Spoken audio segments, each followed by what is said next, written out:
अभी तक जिस भी संत व महापुरुष से मिले उन्होंने यही बताया कि पाप कर्म फल भोगने से ही समाप्त होगा।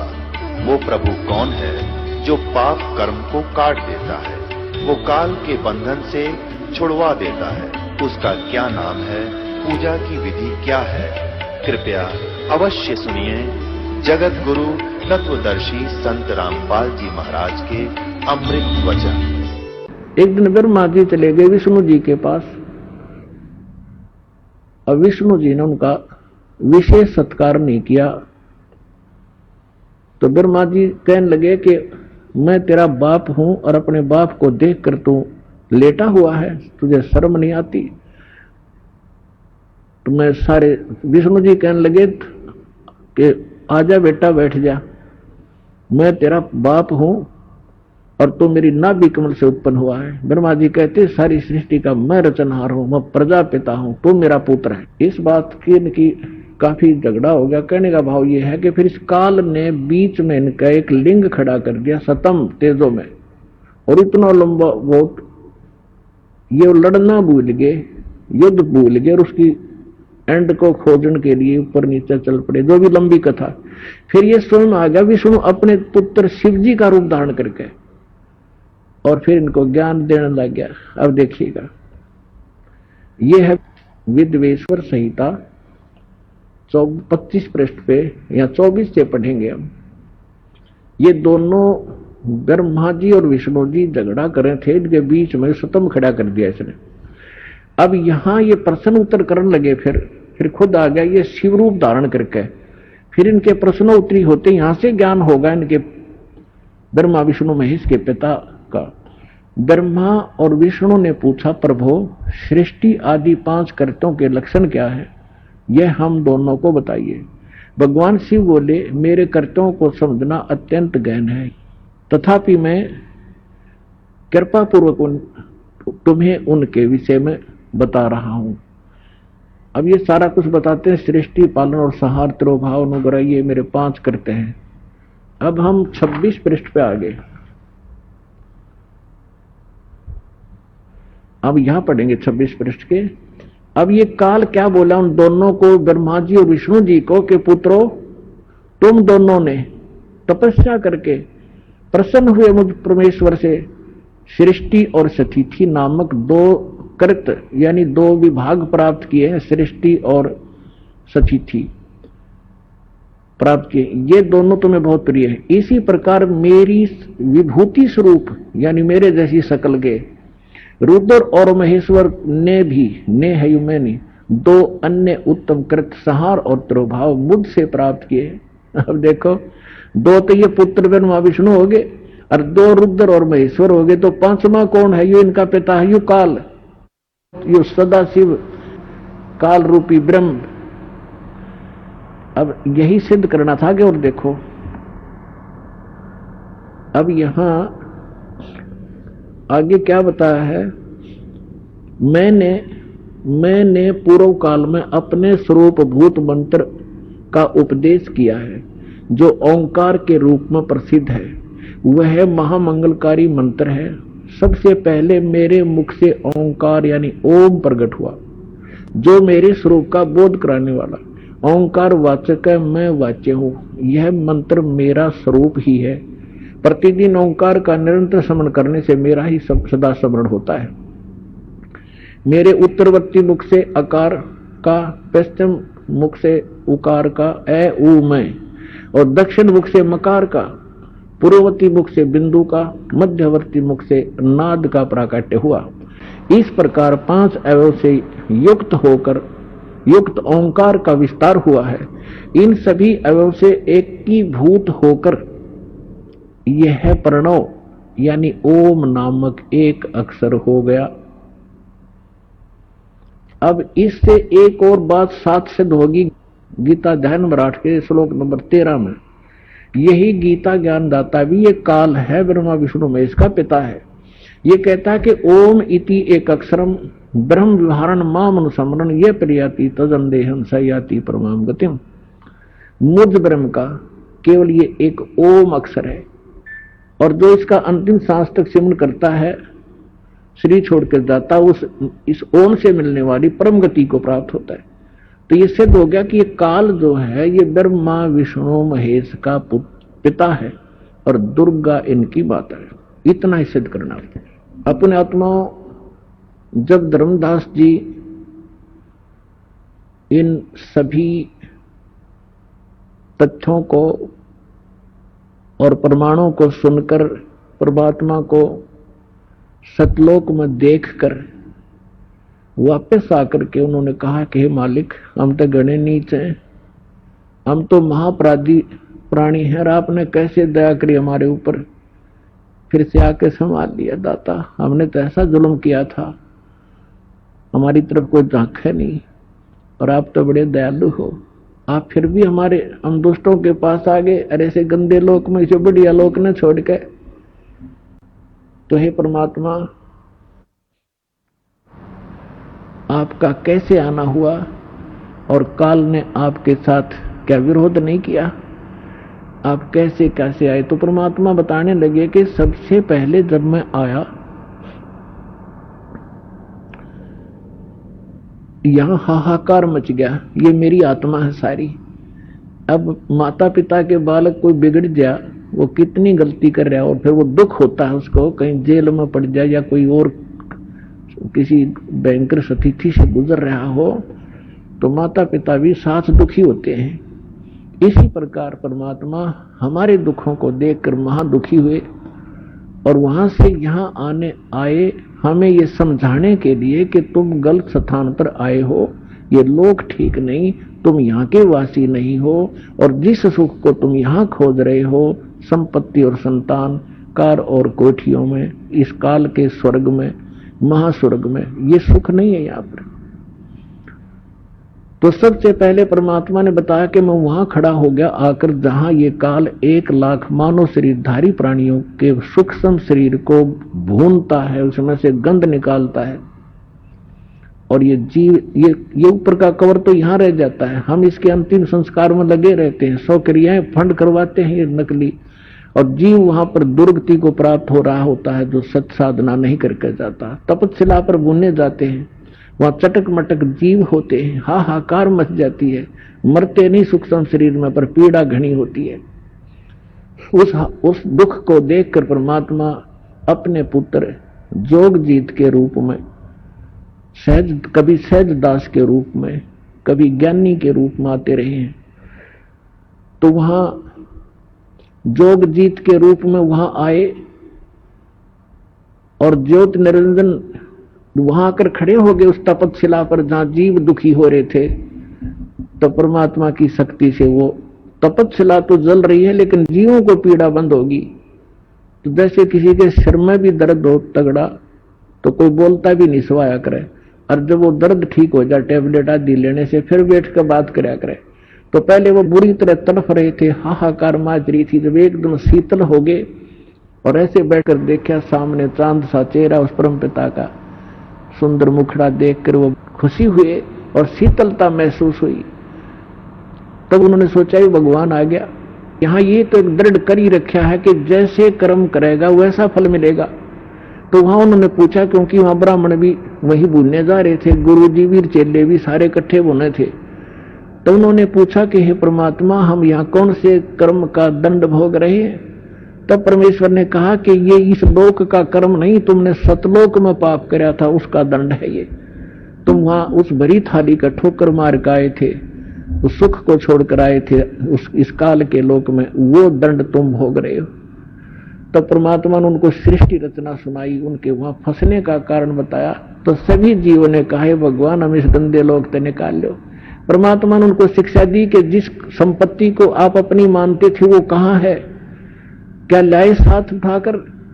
तुम्हारे साथ धोखा कर रखा है इस काल ने, तुम मानते नहीं हो। तो तब तो वहां तो सारे फंस रहे थे, हाथ जोड़े ने कहा जी अब बता दो, अब ले चलो सतलोक, अपने पीछा छुड़वा दो। परमात्मा बोले ऐसे नहीं, जब तुम जाए धरो जग नर देहा, तब तुम करना मम संत सत शब्द स्नेह।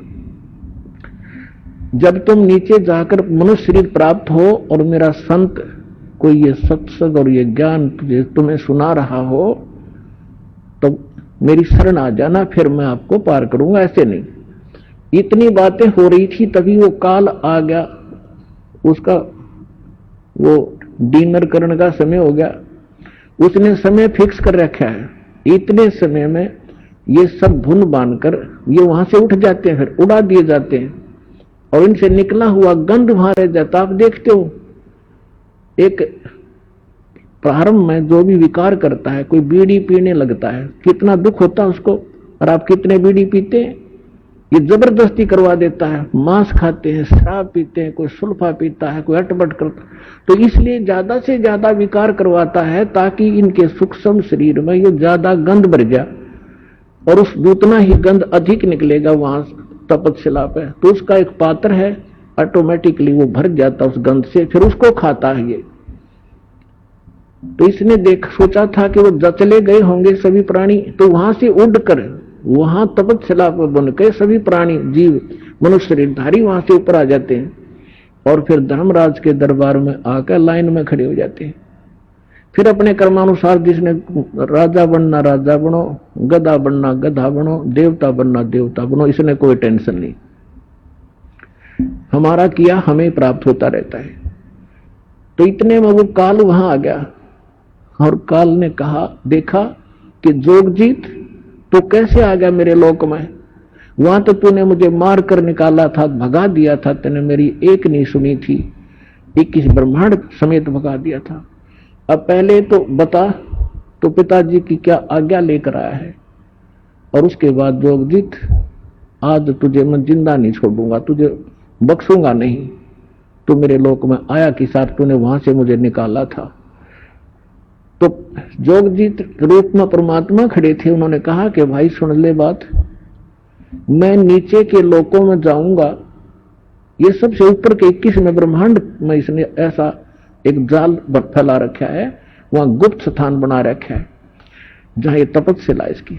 तो परमात्मा ने कहा कि मैं नीचे जाऊंगा लोक में, ब्रह्मांडों में, और सभी प्राणियों को बताऊंगा कि भगवान नहीं है जिसको तुम परमात्मा मानकर पूज रहे हो, परमात्मा अन्य है। और उनको सत्य ज्ञान और सच्चा मंत्र दे के आऊंगा और सभी प्राणियों को तेरा भांडा फोड़ूंगा कि ये काल है, तुम्हें खाता है, तुम इसकी पूजा करते हो। अब उसने सोचा ये तो मेरा सारा लोक उजाड़ेगा, पहले इसी को मार दूं। तो कहते हैं परमात्मा कि धर्मदास मुझे मारने के लिए इसने भयंकर रूप बनाया और जैसे अभी खत्म कर देगा, मेरे ऊपर झपट्टा, तो मैंने सतनाम का सुमन कर दिया शुरू। अपने आत्मा धर्मदास जी के माध्यम से परमात्मा हमें एक संकेत बता रहे हैं कि कभी आप पर कोई आपत्ति यहां आ जा, जिसको जो भी मंत्र प्राप्त है, प्रथम मंत्र प्राप्त है तो प्रथम मंत्र, सतनाम प्राप्त है तो सतनाम का आप जाप शुरू कर दीजिए। आपकी वो आपत्ति ऐसी जाएगी जैसे कभी सोची भी ना हो कि एकदम बला नो टल जाएगी। सार नाम प्राप्त है तो सार नाम का जाप करिए। तो परमात्मा कहते कि मैंने उस सतनाम का मंत्र का जाप शुरू किया और इस काल ऐसे झटका लगा इसको जैसे गिर गया पृथ्वी पर। कबीर सागर में लिखा है कि वहां से वो भाग लिया, पाताल में पहुंच गया, उस शेषनाग के लोक में जा गिरा। तो कहते मैं साथ साथ गया, इसको वहां से पकड़ के लाया कि चल ऊपर, और वहां आकर ऐसे गिर गया जैसे पक्षी की पंख कट जाती हैं, उड़ा नहीं जाता, तड़फता रहता है, फड़फड़ाता रहता है। ऐसा असहाय हो गया। जब इसने देखा कि इसके पास कोई जबरदस्त शक्ति मंत्र है तो इसने चापलूसी की और मेरे चरण पकड़ दिए नीचे आके और कहा कि तू मेरा बड़ा भाई, मैं आपका छोटा भाई। बड़े तो छोटे तो हमेशा जो है शरारत करते हैं, गलतियां करते हैं, और बड़े तो अक्षमा ही किया करते हैं। आप मुझे माफ कर दो, मैं तो आपको पिता के तुल्य मानता हूं। तो परमात्मा कहते मैंने कहा कि बोल क्या क्या चाहता है तू। तब इसने मुझे वचनबद्ध किया कि वचनबद्ध हो तब मैं मांगू। परमात्मा ने कहा, परमात्मा को पता था कि मांगेगा बालक। परमात्मा कबीर जी बोले कि ठीक है, मैं वचनबद्ध हो गया, मांग क्या मांगता भिखारी। तब इस काल ज्योति निरंजन ने कहा कि 3 युगों में जीव कम ले जाना, और चौथा युग जब कलयुग आवे तब तब शरण जीव बहु जावे, ऐसा वचन हर मोह दीजिए, तब संसार गमन तुम कीजिए। इसने क्या मांगा कि सब 3 युगों में सतयुग त्रेता द्वापर माही, तीनों युग जीव थोड़े जाही। और फिर क्या मांगा कि परमात्मा जब भी कलयुग में आप आओ और अपना ज्ञान सुनाकर अपना बनाकर आप जीव ले जाना, आपके ज्ञान को माने वो तुम्हारा हो जोगजीत, और जो हमारे यानी काल के ज्ञान को माने वो हमारा हो, आप बाई फोर्स ना ले जाना। तो परमात्मा ने कहा बाई फोर्स ले जाना हो तो मैं वैसे ले जाऊं। अब ये वहां से नहीं टेके, जब ये सारा संपन्न थे अब कैसे रुक जाएंगे इसको वैसे ले। जैसे हजरत मोहम्मद जी को परमात्मा लेकर गए बगैर ज्ञान समझाए, वहां जाकर फिर इसने नीचे की सारी प्रभुता इनके पास थी, वहां रुके नहीं, नीचे आ गए। तो परमात्मा ने को पता था कि सबको ऐसा ज्ञान से रंगूंगा, सच्चाई से, तब इनकी एक प्रबल इच्छा जागेगी, जैसे हमारी यहां इसके साथ आने की प्रबल इच्छा हुई थी, ऐसी प्रबल इच्छा आपकी उत्पन्न होगी सतलोक जाने की। इस ज्ञान से आपके अंदर इतना जबरदस्त प्रेरणा होगी और भक्ति की शक्ति इस मन को दूर करेगी, आत्मा को उठावेगी, फिर आपकी एक सच्ची लौ लगेगी वहां जाने की। जब आपकी भक्ति बढ़ जाएगी और यहाँ के दुख आपको साफ दिखाई देने लग जाएंगे, जितनी काल की भांग उतरती जाएगी उतना ही आपको इस ज्ञान का अधिक रोशनी प्रकाश होता चला जाएगा। तब परमात्मा से काल ने कहा था कि तीनों युगों में जीव थोड़े ले जाना, और चौथे युग में जब कलयुग आवे तब आप कितने जीव ले जाना। जब परमात्मा ने कहा भाई ठीक है तथास्तु, तब फिर उसी समय आंखें बदल ली और कहने लगे जाओ जोग जीत संसारा, आजियो तुम जब कलयुग में, और जीव न माने कहा तुम्हारा। हम इन सभी जीवों को ऐसा अज्ञान से भर देंगे, देवी देव और देवल पुजाऊं, या विद जीवों को भरमाऊं, यानी किसी को मंदिर, कोई ये देवी देवताओं की पूजाओं पर लगा दूंगा और सब अज्ञान से परिपूर्ण करवा दूंगा अपने नकली दूत भेज के। फिर कहा कि 12 पंथ करूं मैं साजा, नाम तुम्हारा ले करूं आवाजा। 12 पंथ नाम जो ले ही वो हमरे मुख आन समोई, और जाओ जोग जीत संसारा, जीव न माने कहा तुम्हारा, जीव तुम्हारा कहा न माने हमरे और हो बाद बखाने। कि ऐसा उल्टे ज्ञान से रंगवा दूंगा अपने 12 नकली पंथ बनवा के, और 12 नकली पंथ आप ही के नाम से, कबीर नाम से चलवा दूंगा। और उन 12 पंथों में जो और अनेक पंथ चलाऊं, जैसे राधा स्वामी, धन सदगुरु, और ये सारे जितने भी, ये सारे काल के पंथ हैं, और या विद जीवों को भरमाऊं। तब परमात्मा ने कहा था कि ठीक है अब तो आने दो वो समय, फिर हम बताएंगे तेरे से, फिर बात करेंगे, जब वो समय आएगा तो हम आपको बताते हैं। अब क्या बताया है कि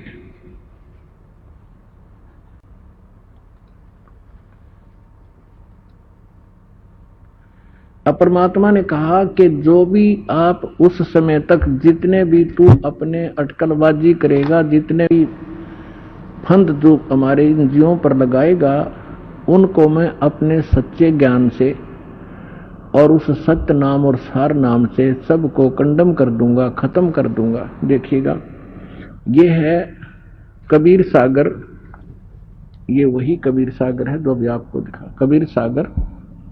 और ये कहां से प्रकाशित है, और इसके सबसम वेद बोध में, यहां देखिएगा सबसम वेद बोध और बोध सागर ये खंड है इसका, ये सबसम बोध अध्याय है। इसमें यहां बताया है निरंजन वचन। त्रेता सतयुग त्रेता द्वापर माही, तीनों युग जीव थोड़े जाही। चौथा युग जब कलयुग आई, तब तो शरण जीव बहु जाई।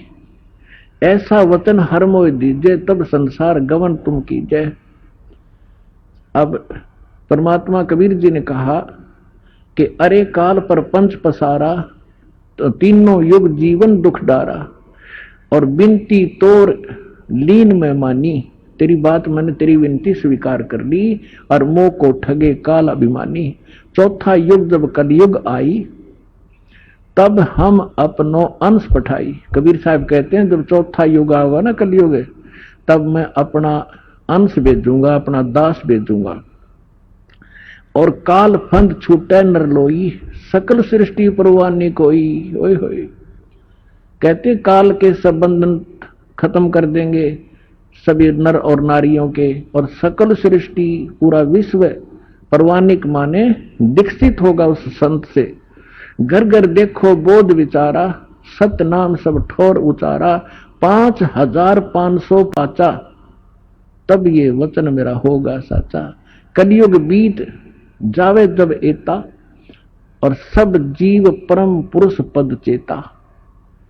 अब क्या बताया है परमात्मा ने धर्मदास जी को कि मेरा और इस काल की जब वहां वार्ता हुई थी, उस समय मैंने कहा था कि जब कलयुग 5505 बीत जाएगा, परमात्मा ने कहा है कि चौथा युग जब कलयुग आवे, और तब हम अपना वहां अंश पठाएं, तब हम अपना अंश पठाएंगे।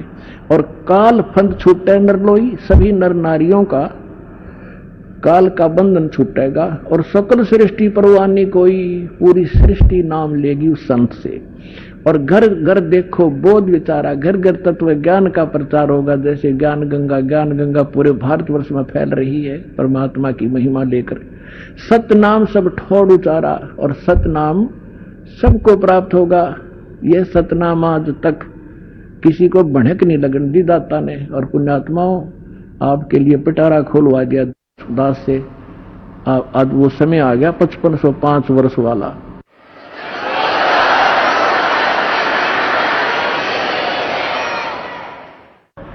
घर घर देखो बोध विचारा, सतनाम सब ठोर उचारा। और 5500 पाचा, तब ये वचन होगा साचा। कलयुग बीत जाए जब एता, सब जीव ओए होए सारे प्राणी परम पुरुष पद चेता। ओए होए, परम पुरुष के उस पद यानी उस स्थान के चेता माने जानकार हो जाएंगे। जैसे गीता अध्याय नंबर 15 के श्लोक नंबर 4 में कहा है कि तत्वदर्शी संत की प्राप्ति के उपरांत परमेश्वर के उस परम पद की खोज करनी चाहिए, जहां जाने के बाद साधक लौटकर फिर कभी संसार में नहीं आते। कहते हैं उस समय पूरा विश्व परमात्मा के उस परम पद की से परिचित हो जाएगा। अपने आत्मा वो समय आ गया है, और आप वो पुण्यकर्मी प्राणी हैं जिनके लिए परमात्मा ने सारा कुछ वो समय निर्धारित किया था कि जब 5500 वर्ष ये समय बीत जाएगा, कलयुग बीत जाएगा, तब पूरा विश्व परमात्मा के ज्ञान से और इस नाम से परिचित होगा। और पूरे विश्व में परमात्मा की महिमा और पूरा संसार परमात्मा से परिचित होगा, और सबका मोक्ष हो जाएगा। तो वो समय अब आ गया है, और इसकी सभी सदग्रंथों से आपको प्रमाणित भी कर दिया है।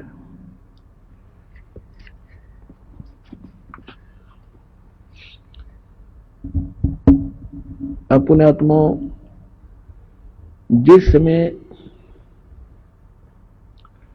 धर्मदास जी को परमात्मा एक कथा सुना रहे थे और कह रहे थे ऐसा होगा, कलयुग जब 5500 वर्ष बीत जाएगा तब मैं पूरे विश्व को नाम दिया जाएगा। तब धर्मदास जी चिंतित हो रहे थे कि हे परमात्मा, आपने मेरे से सतनाम और सारनाम को गुप्त रखने के लिए कह दिया, और उधर से आपने मुझे 42 वंश का आशीर्वाद दे दिया कि मेरी 42 पीढ़ी चलेंगी। तो परमात्मा मेरे इन वंशजों का, मेरे बच्चों का मोक्ष कैसे होगा? गधा चिंतित हो गया, कलेजा पकड़ कर बैठ गया। अब परमात्मा ने कहा कि जब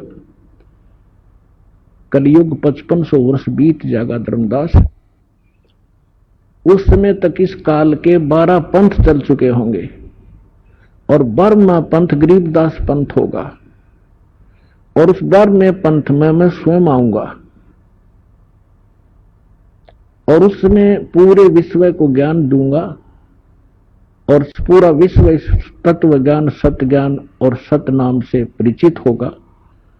तो तेरे पुत्रों की, तेरे वंशजों की क्या चक्कर, वहां तो सारा विश्व पार करूंगा। क्यों चिंतित हो रहा तू? अब आपको थोड़ी सी झलक दिखाते हैं कि 12 पंथ काल ने चलाए और कबीर नाम से चलाए। 12वां पंथ गरीबदास पंथ है और गरीबदास पंथ से ये दास का निकास है। 12 पंथ चल चुके होंगे तब परमात्मा ने कहा था कि फिर मैं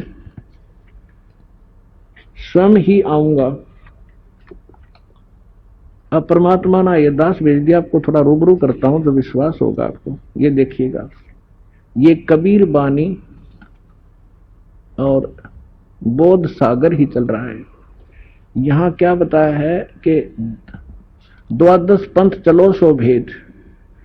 द्वादश पंथ काल फुरमाना, काल का ही फुरमान यानी उसका आदेश चलेगा 12 पंथों में। और भूले जीव न जाओ ठिकाना, ताते आगम कह हम राख्या वंश हमारा चूड़ामणि शाखा। अब यहां इन्होंने गड़बड़ कर दी थोड़ी सी, चूड़ामणि को अलग कर दिया, जबकि प्रथम चूड़ामणि से शुरू हुआ था। क्योंकि इन्होंने यहां देखो, ताते आगम कह, यहां फिर प्रथम जग में जागू भरमावे। इन्होंने वो नकली कबीर पंथ के जो पंथ है उनमें से सबसे पहले जागू, और जबकि होना चाहिए चूड़ामणि, दूसरा सूरत गोपाल, तीसरा मूल निरंजन, चौथा टकसार पंथ, फिर और 5वां बीज का लेखा जीवा पंथ और 6ठा सतनामी पंथ। ऐसे ये पंथ हैं। अब इसकी जीवन चरित्र दिखाते हैं आपको 1870 पे। अब ये यहां पर उसमें पद्य भाग में या गद्य भाग के अंदर है। ये कबीर चरित्र बोध और बोध सागर, इसके 1870 पृष्ठ पे क्या लिखा है कि कबीर साहिब के पंथों का वृंतांत। प्रथम नारायण दास लिख दिया। नारायण दास ने तो कबीर साहिब का पंथ स्वीकार नहीं किया था। ये होना चाहिए चूड़ामणि, या गलत कर रखे ना। प्रथम नारायण दास ने चूड़ामणि होना चाहिए, दूसरा जागूदास या गोदास, और तीसरा सूरत गोपाल, चौथा मूल निरंजन, 5वां टकसारी पंथ, 6ठा भगवान दास पंथ, 7वां सतनामी, 8वां कमाली पंथ। कमाली नहीं, कमालिए, कमाल का वो कमाल जो पुत्र जीवित किया था उसने भी अपना अलग से नकली पंथ चलाया था। और 9वां राम कबीर पंथ, 10वां परम धाम की वाणी और 11वां जीवा पंथ और 12वां ये गरीबदास पंथ। अब ये 12वां गरीबदास पंथ है, यहां स्पष्ट है, यहां गद्य भाग के अंदर है। अब फिर आगे हम यहां पर कबीर बानी में और 136 पृष्ठ पे, अब यहां से है कि द्वादश पंथ काल फुरमाना, जीव भूले जीव न जाओ ठिकाना, ताते आगम कह हम राखा वंश हमारा चूड़ामणि शाखा। प्रथम जग में जागो बरमावे, फिर दूसरा सूरत गोपाल, तीसरा मूल निरंजन, वही है नो टकसारी पंथ, और ये सतनामी पंथ, भगवान दास पंथ। अब यहां ये आ गया 10वां परम धाम की वाणी पंथ, जबकि ये 11वां होना चाहिए। अब यहां से 12वां शुरू हो गया, यहां तक तो 11वें तक की महिमा। अब 12वां यहां होता है संवत 1775 हुई, ये 1774 होना चाहिए था, गलती से 1 वर्ष का अंतर मिसप्रिंट हो रहा है। अर्थात दिन प्रेम प्रगटे जग सोई, क्योंकि संवत 1774 में आदरणीय गरीबदास साहिब जी का जन्म हुआ था। ये उसके विषय में जानकारी है। आगे देखिए, आज्ञा रहे जीव बोध लावे और कोली चमार सबके घर खावे, साख हमारी ले जीव समझावे असंग जन्म छोड़ नहीं पावे। यानी कह रहे हैं कि गरीबदास पंथ से ये छुआछात कुछ कम होने लगेगी। और लेकिन ये असंग ठोड़ गरीबदास पंथ 12वें पंथ तक असंग जन्म उस सतलोक को प्राप्त नहीं कर सकते। ये देखिएगा, साख हमारा हमारे लिए जीव समझावे, असंग जन्म ठोर नहीं पावे। और 12वें पंथ प्रगट हो वाणी, 12वें पंथ में मेरी वाणी महिमा की वाणी फिर प्रगट होगी, गरीबदास जी द्वारा प्रगट हुई। और शब्द हमारे का निर्णय ठानी, हमारे उस मेरे द्वारा दिए गए ज्ञान जो गरीबदास जी के द्वारा लिखवाया गया ग्रंथ, उसके ऊपर वो सभी डिस्कस करते रहेंगे गरीबदास पंथ तक के। उसके विषय में क्या कहा है, 12वें पंथ प्रगट हुआ वाणी, शब्द हमारे का निर्णय ठानी, अस्थिर घर का मर्म ना पावे, 12 पंथ हमी को ध्यावे। कबीर कबीर करेंगे लेकिन सच्चा ज्ञान नहीं समझ पाओगे और उस वाणी को वो समझ नहीं सकते। 12वें पंथ प्रगट हो वाणी, शब्द हमारे का निर्णय ठानी, अस्थिर घर का मर्म न पावे, ये 12 पंथ हमी को ध्यावे। फिर कहते हैं 12वें पंथ, उस 12वां पंथ चल चुका होगा, उसके बाद 12वें पंथ में हम ही चल आवे और सब पंथ मिटा एक ही पंथ चलावे। अब देखो, पुण्यात्मा परमात्मा नहीं आए थे, दास भेज रखे उसी पंथ में। अब विश्वास कर लेना और कल्याण हो जाएगा आपका।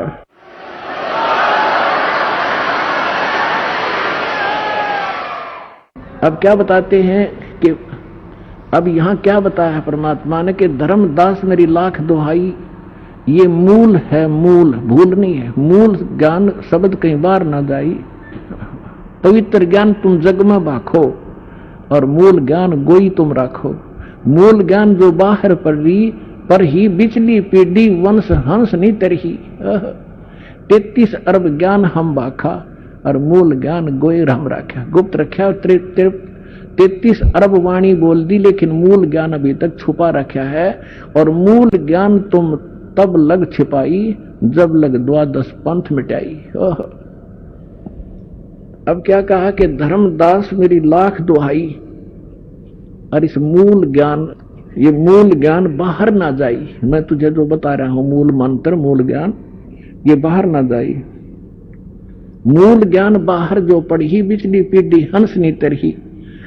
यदि ये ज्ञान इन नकली पंथियों का हाथ लग गया ना सारा, तो बीच की पीढ़ी पार नहीं होगी। तो यह बिचली पीढ़ी कैसे है, अब यह प्रमाण करते हैं, देखिएगा।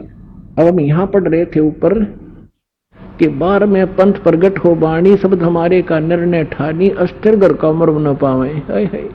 अस्थिर, स्थिर माने वो अविनाशी परमात्मा, उस सतलोक का मर्म नहीं पावे, ये 12 पंथ हम ही को ध्यावे। 12वें पंथ हम ही चल कर आवे और सब पंथों को मिटा के एक पंथ चलाओ। फिर बताया है प्रथम चरण कलयुग निर्याना। कलयुग का प्रथम चरण कौन सा होगा, तब मगर मांडो मैदाना। अब परमात्मा ने कहा था कि कलयुग का प्रथम चरण वो होगा जब मैं मगर से सह शरीर जाऊंगा, एक लीला करूंगा। तो परमात्मा सन 1518 में मगर से सह शरीर गए थे। वो प्रथम चरण था जो परमात्मा आए थे, वो सारा ज्ञान दे गए थे, जो भगवान लीला किया करता वो करके चले गए। और ये है वो बिचली पीढ़ी। अब 5500 वर्ष बीत गया, यह बिचली पीढ़ी है, इसलिए ज्ञान छुपा रखा था और ये मूल मंत्र भी छुपा रखा था। जिस भी महापुरुष को परमात्मा ने ये ज्ञान और मंत्र दिए, उनसे प्रतिज्ञा करा ली थी कि आगे अभी बताना नहीं तो एक काल के नकली पंथों को भी यही ज्ञान होता और यही मंत्र दे रहे होते। ये अधिकारी नहीं है, जिस कारण से ये मंत्र अगर इनके पास भी होते तो भी काल के जाल में हम फंसे रह जाते। अधिकारी के बिना कोई भी मंत्र काम नहीं करता। तो विश्व में आज ये दास ही वो अधिकारी है और यही सर्व आपका मोक्ष कराने के लिए परमात्मा ने भेजा। अब एक और प्रमाण दिखाता हूं, ये देखिएगा। यही कबीर वाणी चल रही है बौद्ध सागर, इसके 134 पृष्ठ पे यहां क्या बताया है इन बार वंश प्रकार। ये प्रथम वंश उत्तम, ये चूड़ामणि जी। दूसरा पंथंकारी, तीसरा प्रचंड, चौथा वंश बिरहे, 5 विरोध बिरहे, और 5वां निंद्रा, 6ठे वंश उदास, 7वां वंश ज्ञान चतुराई, 6वां 8वें द्वादश पंथ विरोध, 9वां वंश पंथ पूजा और 10वां वंश प्रकाश, 11वें वंश प्रगट पसारा और 12वें वंश प्रगट हो जियारा। 12वां गरीबदास जी आए थे और गरीबदास जी द्वारा कहते प्रगट हो जियारा, यानी गरीबदास जी की वाणी में कबीर साहब की महिमा कदम तोड़ है कि उसका कबीर साहब के बारे में विशेष जानकारी है, लेकिन गरीबदास के पंथ वाले उस महत्व को समझ नहीं सके, गूढ़ रहस्य को। तो वो गरीबदास जी को और कबीर साहब जी को विष्णु का अवतार मानते। ज्ञान तो बहुत कुछ है उस सदग्रंथ में, लेकिन वो समझ नहीं सके। जैसे वेदों में सारा ज्ञान रखा है, गीता जी में सारा ही ज्ञान था, ये पढ़ने वालों को आज तक नहीं पता गीता जी बताना क्या चाह रही है। यही दशा गरीबदास के ग्रंथ को पढ़ने वाले गरीबदासियों की है। अब यहाँ क्या बता रहे हैं कि 12वें वंश प्रगट हो उजियारा, यानी मेरी महिमा का कुछ उजियारा सा होगा, क्लियर नहीं होगा। और 13वें वंश मिटे सकल अंधियारा। ये 13वां वंश दास है पुण्यात्माओं, अब सारा अंधेरा हटा दिया है अज्ञान का। 9 मन सूत उर्जिया, ऋषि रहे झक मारे, सतगुरु ऐसा सुलझा दे ये उलझन दूजी बारे। 9 मन सूत उलझिया, इस काल ने 9 मन सूत उलझा रखा था, क्योंकि परमात्मा जुलाहे की लीला करते थे। और एक शेर सूत, 1 किलोग्राम सूत, वो कच्चा धागा उलझ जा तो जुलाहे की जान न बन जाया करती। जब उसने सुलझाना पड़ता तार तार, और गांठ टूट गया तो गांठ पड़े तो कोई उसकी बुनाई भी ना दे, तो बड़ी मुश्किल से सुलझाया करते थे कच्चे धागे को। 1 किलोग्राम सूत सुलझाने में सारा दिन लग जाता, उलझा हुआ सूत। और इन्होंने कहते 9 मन सूत उलझा रखा था ज्ञान का, और दास भेज दिया उस परम पिता ने इस तत्वदर्शी संत बना के। कहते 9 मन सूत उलझिया, ऋषि रहे जखमार, और सतगुरु ऐसा सुलझा दे उलझन दूजी बार। इस कलयुग में ये ज्ञान नहीं उलझेगा, कोई भक्ति करिए चाहे ना करिए।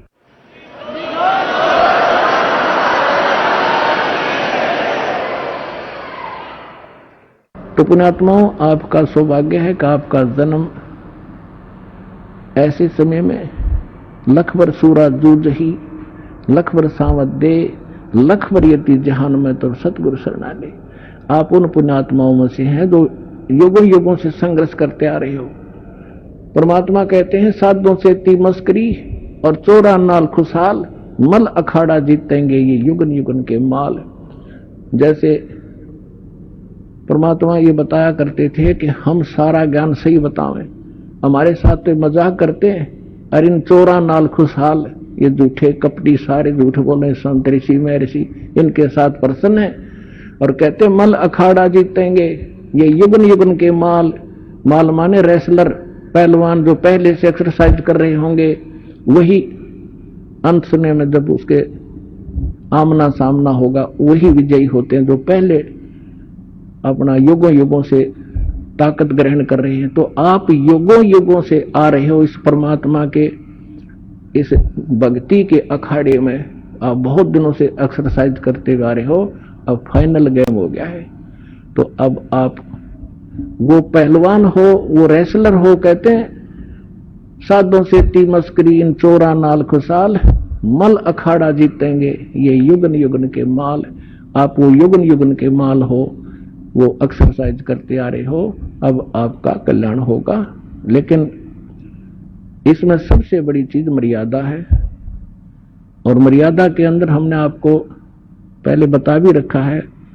नियम दान दीक्षा देने से पहले भी आपको खूब बताया जाता है, दीक्षा लो तो उसको पूरा करना, तब आपको लाभ होगा। नाम ले जाते हो, संसार के लोक लाज मां का खंडित कर देते हो, परमात्मा साथ नहीं देता आपको। जैसे आपने कनेक्शन लिया पावर का, बिजली का, तो बिजली जो काम करेगी वो मैनुअल से हटके होगा। जैसे आप पहले अपना संस्कार प्राप्त कर रहे थे, वो तूने सोच ले मैनुअल हाथ से आटा पीस रहे थे, और फिर पावर कनेक्शन ले लिया 3 फेज का और 4 किलो वाली मोटर वाली, फिर एक वाप कटा कट 1 घंटे में 1 क्विंटल पीस दे, और जब 2-3 घंटे में 2 किलो नहीं पीसता था हाथ से मैनुअली। तो आपके सारे कार्य जब परमात्मा की पावर से होंगे वो न्यारे दिखेंगे, और कनेक्शन कट गया तो फिर वो हुआ चक्की फिर चक्की की नो खड़ी रहेगी। तो कनेक्शन बनाकर रखना, परमात्मा का फिर लाभ देखना। जनता देखा करेगी आपके घरों की तरफ कि इनके रोजाना से कैसे बरकत हो रही है, कैसे फल फूल रहे हैं। तो परमात्मा वाले ही काम किया करता है। और गरीबदास जी कहते हैं, ये संसार समझदा ना ही कहंदा श्याम दोपहरे नो, गरीबदास ये वक्त जाते रोग इस पैरे नो। एक बार ये हाथ से आपके मनुष्य जीवन छूट गया ना, फिर सारा जीवन रोना ही रोना हो जाएगा। तो परमात्मा की शरण में रहना, पूरा विश्वास से लगे रहना। आपके आयु भी ना हो वो भी वृद्धि करेगा। लेकिन पुण्यात्माओं कुछ घटनाएं ऐसी घट जाती हैं जिनसे आप ज्ञान से परिपूर्ण न होने से विचलित हो सकते हो कि वो नाम लेकर गया था और वो नाम भी दीक्षा ले रखी थी, उसकी मृत्यु होगी। दास ने सबसे पहले कहा है कि मर्यादा प्रथम है, जब लग हंसा हमरी आना और काल लगे नहीं तेरा बाणा। परमात्मा कहते हैं जब तक मेरी मर्यादा में हंस रहेगा काल अटैक नहीं कर सकता। हम गलती करते हैं लोक लाज में आकर के। अब क्या है कि एक घर में एक सदस्य नाम ले गया और 6 सदस्य विरोधी है, तो वो नाम ले गया अवश्य, और उसका नाम खंडित वो कराए बिना रहते नहीं, इसलिए हमने ऑप्शन छोड़ रखा है कि अपना आकर के फिर कनेक्शन जुड़वा लो, नहीं तो पावर नहीं आएगी आपके घर पर। तो उस दौरान जब आपका नाम खंडित हो गया और आपका संस्कार मृत्यु का आ गया, भगवान रक्षा नहीं कर पाओगा।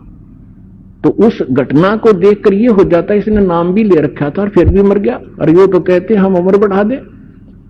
तो ये अज्ञान का ही एक अलग से प्रमाण होगा।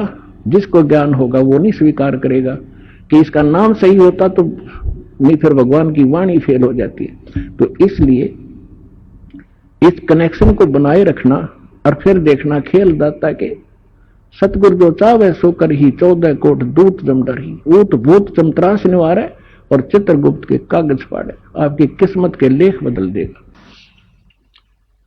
परम पिता परमात्मा पूर्ण ब्रह्म सारी सृष्टि के रचनहार कबीर परमेश्वर जी की असीम रजा से आप सभी पुण्यात्माएं ये सत्संग सुनने के लिए उपस्थित हुए।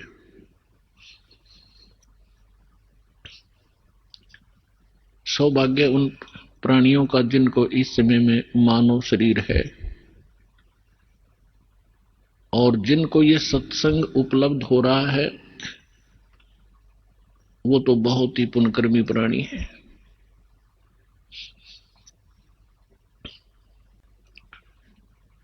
परमात्मा स्वयं आकर के हमें ज्ञान कराते हैं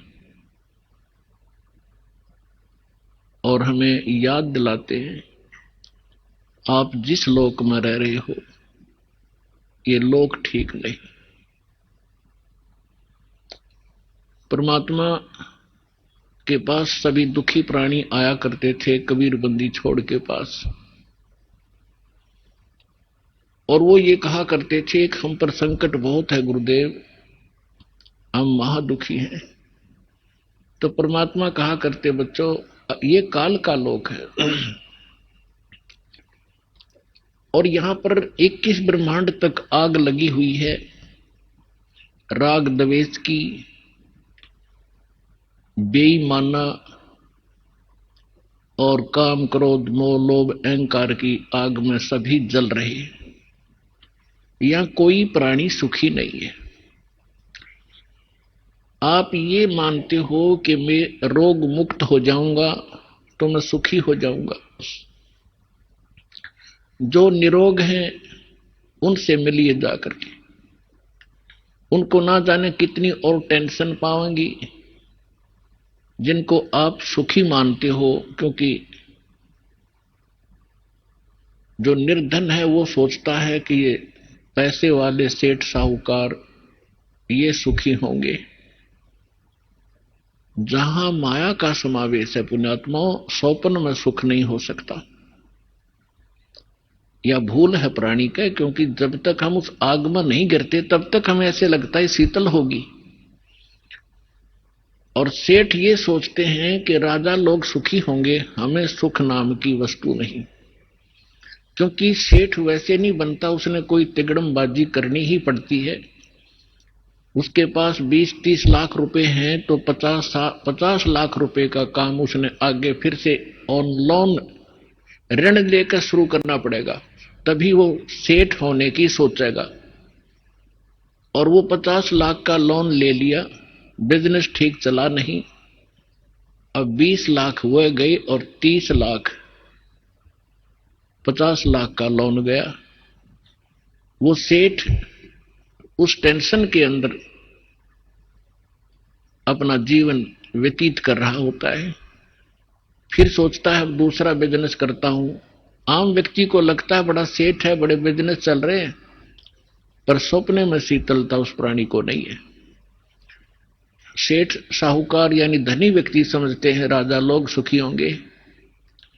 एक घर का सदस्य, छोटे से घर का जिसमें 5-4 सदस्य होते हैं, एक घर का मुखिया जिसमें 5-4 सदस्य होते हैं, वो उनके निर्वाह में, उनकी व्यवस्था में कितना दुखी होता है। किसी की फीस भरनी है, किसी को एडमिशन दिलाना है, किसी के कपड़े लाने हैं, कोई विवाह के योग्य हो गया है, और भी बहुत सी पारिवारिक जो समस्याएं हैं वो सामने अड़ी रहती हैं। और एक राजा एक क्षेत्र का मुखिया होता है, उसको और भी ज्यादा टेंशन रहती है अपनी प्रजा को सुनियोजित रखने की और लॉ एंड ऑर्डर बनाए रखने की। तो सोपन में सुखी नहीं होता राजा। ठीक है, वो बकवाद करते हैं, वो लोग थोड़ी सी राहत पाकर घूटी लगा लेते हैं, नाच गाने देख लेते हैं, लेकिन अंदर से वो ज्यों के त्यों जल रहे होते हैं। पृथ्वी के राजा लोग सोचते हैं कि स्वर्ग के देवता सुखी होंगे। इन देवताओं की कथा पढ़कर देखो पुराणों के अंदर, इनमें वही आग जल रही है जो यहां के लोगों में है, क्योंकि वो भी एक जीव हैं। जैसे कोई आईएएस ऑफिसर लग जाता है, भले ही वो कमिश्नर लग जाता है, डीसी लग जाता है, वो है तो जीव, मनुष्य ही, उसके अंदर सब विकार विद्यमान है जो एक गरीब व्यक्ति में, आम नागरिक में है। काम, क्रोध, मोह, लोभ, अहंकार, उससे भी वो सड़ रहा है। बेशक वो अधिकारी बन गया है, साहब बन गया है, लेकिन उसके ऊपर जो आपदाएं हैं, प्राकृतिक दुख हैं, ज्यों के त्यों बने हुए हैं। इसी प्रकार वो देव समझो। और देवता लोग समझते हैं कि इंद्र सुखी होगा, वो देवताओं का राजा है। इंद्र की कथा पढ़कर देखो, कितनी बार राजा इंद्र जो है राक्षसों के साथ युद्ध में हार जाते हैं, जंगलों में समय व्यतीत करते हैं, और फिर क्या होता है, इंद्र का राज भोग के, इंद्र के राज को यानी अपना समय पूरा करके देवताओं का राजा, स्वर्ग का राजा मृत्यु को प्राप्त होता है। और मृत्यु के उपरांत वो गधे की योनि से 84 लाख योनियों को प्रारंभ करता है। तो परमात्मा कबीर जी बताया करते थे, भाई तन दर सुखिया कोई न देखा, जो देखा सो दुखिया हो। उदय अस्त की बात करते हैं, मन सबका किया विवेक का हो, सबका किया विवेक का हो। तन दर सुखिया कोई न देखा, जो देखा सो दुखिया हो।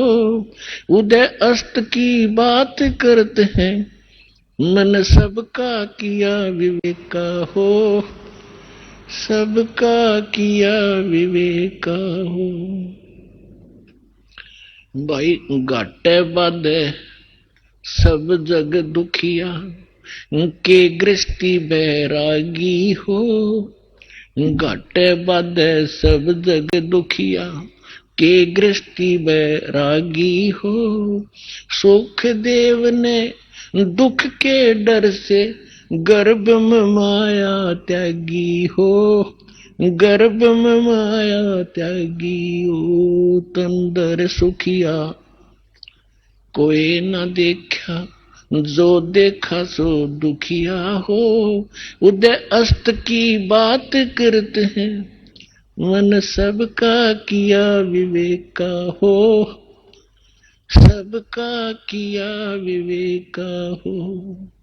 भाई जंगम दुखिया, ये जोगी ही दुखिया, तपस्वी को दुख दूना हो। जंगम दुखिया, जोगी दुखिया, तपस्वी को दुख दूना हो। आशा तृष्णा सब में व्यापे, कोई महल ना सुना हो, कोई महल ना सुना हो। तंदर सुखिया कोई ना देखा, जो देखा सो दुखिया हो। उदय अस्त की बात करते हैं, मन सबका किया विवेक का हो, सबका किया विवेक का हो। आइए अब हम उन श्रद्धालुओं के अनुभव जानते हैं जो जगत गुरु तत्वदर्शी संत रामपाल जी महाराज जी से दीक्षा प्राप्त कर चुके हैं तथा उनके द्वारा बताए गए भक्ति मार्ग पर चल रहे हैं। नमस्कार जी। सत्साई जी। क्या नाम है बहन जी आपका? कमलेश। बहन जी आप कहाँ से आई हैं? पंजाब लुधियाना से। बहन जी संत रामपाल जी महाराज से नाम दीक्षा लेने से पहले क्या आप कोई भक्ति साधना भी करती थी? संत रामपाल जी महाराज से नाम लेने के पहले जो भी घर में देवी देवताओं की पूजा होती थी वही पूजा करते थे और कटु श्याम की पूजा करते थे। जो परिवार वाले करते थे वही करते रहते थे। तो फिर आप संत रामपाल जी महाराज की शरण में कैसे आई? संत रामपाल जी महाराज की शरण में 99 में हमारे मामा जी के घर पे सत्संग हो रहा था। वहां पे हमें सत्संग सुना, परमात्मा ने एकदम सारी सृष्टि की रचना सुनाई। और जैसे कि पहले परमात्मा ने मेरे को दर्शन दे चुके थे। मैं बचपन में बीमार थी, बीमार होने के कारण मैं कहती थी परमात्मा अगर आप धरती पे हो तो मेरे को बचा लो। तब परमात्मा ने, कबीर परमात्मा के दर्शन मेरे को पहले हो चुके थे। फिर उनकी शरण में जैसे ही परमात्मा का स्वरूप देखा और सृष्टि ज्ञान सुना, वही परमात्मा मेरे को मिले। वो जो परमात्मा का स्वरूप मैंने देखा था वही परमात्मा के स्वरूप के साथ में दर्शन हुए थे। दर्शन होते ही मेरे को है ना परमात्मा ने पिछला जन्म दिखा दिया कि भाई आप मेरे भक्ति पिछले जन्म में भी करते आ रहे थे बेटा, मैं आपके लिए दुखी पा रहा हूँ कि मैं मेरे बच्चे ऐसे भटके हुए हैं और ज्ञान मार्ग देने के लिए मैं आया हूँ, आपको श्लोक ले जाने के लिए आया हूँ भक्ति दे के। तो क्या संत रामपाल जी महाराज से नाम दीक्षा लेने के बाद आपको भी कोई लाभ प्राप्त हुए? उसके बाद मेरे को लाभ बहुत ज्यादा हुए। अब मैं बताने लग जाऊं, सुबह से शाम हो जाए इतने लाभ मिले हुए मेरे को। जैसे कि पहले है मेरे को है ना बच्चा रुकता नहीं था, 2 महीने हुए, 3 महीने अबॉर्शन करवाना पड़ता था। डॉक्टरों ने जवाब दे दिया अभी बच्चादानी में प्रॉब्लम है। नाम लेने से इतने लाभ हुए, मेरे को 2 बच्चे दिए। परमात्मा ने खुद दिखाया, गद्दी के नीचे परमात्मा के ऐसे बच्चे लेटे हुए हैं। परमात्मा कहते हैं बेटा जितने चाहे उतने ले लो, परमात्मा के पास कोई कमी नहीं है। मैं कहती हूँ गुरुजी जो भी आप दोगे वही मैं लूंगी। परमात्मा ने 2 ज्योति दे दी मेरे हाथ में। उसके बाद मेरे को 2 बच्चे हुए और लाभ तो बहुत ज्यादा हुए हैं। परमात्मा ने, जैसे कि पहले हम रेंट के मकान पे रहते थे, मैं कहती परमात्मा के रेंट से तो मैं दुखी पाली हूँ। कोई ना सत्संग सुन सकते, ना नित्य नियम कर सकते, ना आरती। कहते शोर कर रहे हो, चुप करो, इतनी आवाज ना करो। परमात्मा कभी मेरे को भी है ना घर चाहिए। परमात्मा ने स्वप्न में आके कहते बेटा अगर आपको घर चाहिए, मैं कहती हाँ परमात्मा आपकी भक्ति में बाधा आ रही है, मेरे को घर चाहिए। तो परमात्मा स्वप्न में आके मेरे को प्लाट नंबर बता के गए और वही प्लाट नंबर हमें लिया। पहले गलियों में घूमते रहते थे, कभी प्लाट नंबर कोई नहीं मिला हमें। और एक बारी हमारे घर में चोर घुस गए थे रात के समय पर, मेरे बच्चे को उठाने के लिए आए थे। तो मैं सो रही थी, परमात्मा कहते बेटा उठ, तेरे घर में चोर घुसे हुए हैं। फिर परमात्मा ने 2 बारी आवाज लगाई, तीसरी बारी परमात्मा थोड़े गुस्से से बोले अगर बेटा उठ, तेरे घर में चोर घुसे हुए। मैं उठ के देखा तो मेरी मंजी के नीचे सच में चोर घुसे हुए थे और बैठ के देखने लगी तो उसकी शर्ट बाई तरफ उड़ रही थी। वो उठने के बाद देखा तो वो भाग के निकल गई। और एक बारी क्या है कि भी इनका परिवार में ही दादी जी है, उनके साथ झगड़ा हुआ, उन्होंने मोट छुटवा दी हमारे पे। तो मोट छुटवा दी तो हम तो परमात्मा की भक्ति कर रहे थे, आरती का समय था, आरती कर रहे थे, तो वो मोट ऊपर ही घूमे जाए। हमारे भगत जी कहते हैं देखो ये क्या आ रहा है। मैं कहती हूँ परमात्मा की आरती करो, संत रामपाल जी महाराज का नाम सुमरन करो। और हमें ऐसे ही किया। वो मोट आध घंटा हमारे ऊपर से घूमी गई। घूमने के बाद हम देखते तो नीम का पेड़ था, उसमें जाके गिरी। वो गिरने के बाद उस नीम के पेड़ में आग लग गई।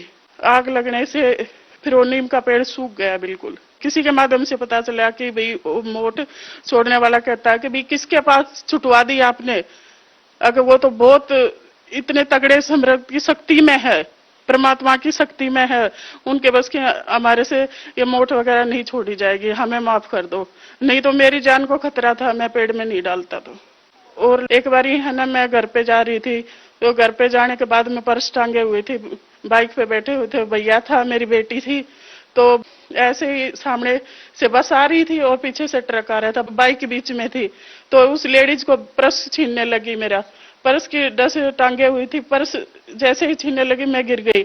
मैं कहती हूँ परमात्मा आप ही बचा सकते हो।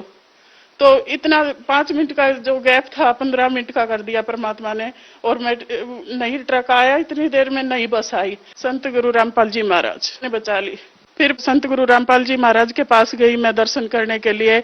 गुरु जी ने कहा बेटा आज तेरा जन्म इतना ही था, खत्म होने वाला था, यह जन्म दान तो परमात्मा ने दिया है, और परमात्मा तो मेरे को इतना ज्ञान दिया है, इतना निर्मल ज्ञान, कभी इस धरती पे पहली बार ज्ञान मिला है। और लाभ ये हुए कि मेरी माता जी की डेथ हो गई 8 महीने पहले ही। फिर वो मेरे सपने में आई। सपने में आने के बाद कहती है बेटी तो अपनी साधना में लगे रहना, और अच्छी परमात्मा आए हुए हैं, इनकी शरण को छोड़ना मत, आप लगे रहना। और ऐसे ही है ना, मेरे ससुर जी थे, उनके भी पेन होता था पैर में, तो पेन होता था, इतना होता था कि जमीन में लेट जाते थे। जमीन में लेटने के बाद कहते थे परमात्मा आज मेरे को बचा लो, इतना दर्द होता है या तो उठा लो। फिर सत्संग सुनाते थे तो पिताजी को बोले, मैं कहा पिताजी आप नामदान ले लो, आपका दर्द ठीक हो जाएगा। कहते हैं कि भाई आपके गुरुजी को बोलो कि भाई मेरे को ठीक कर दे, और फिर मैं नामदान ले लूंगा।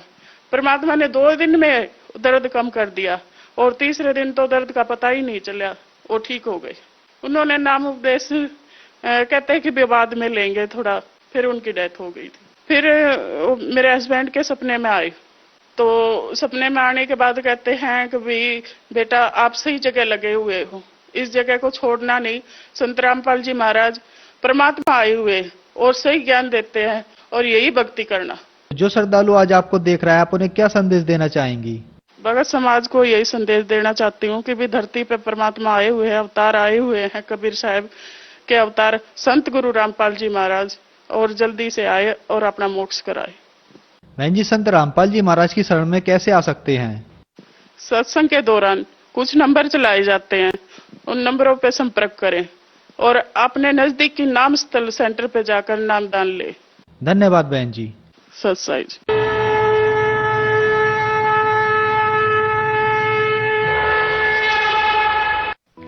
आप सुन रहे थे जगत गुरु तत्वदर्शी संत रामपाल जी महाराज के मंगल प्रवचन। अधिक जानकारी के लिए संपर्क करें 8222 880 541 8222 880 542 8222 880